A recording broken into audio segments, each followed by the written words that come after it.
Sige lang, wala to na to ang ako. Wala to na to ang kuhan. Antay natin yung ano, yung lawyer namin.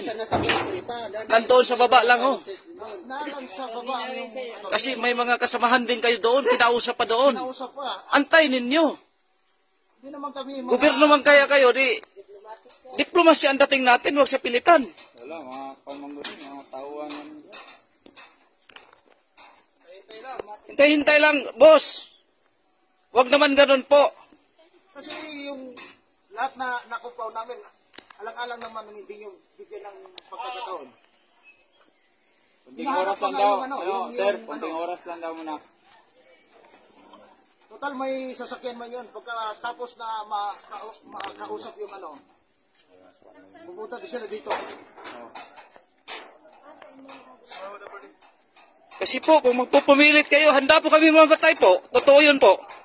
Sige, kayo din. Oh, handa kami mag-alay ng buhay dito lahat. Kung magpupumilit kayo, wala kami magawa, kundi magpakamatay talaga kami. Naka-live naman tayo.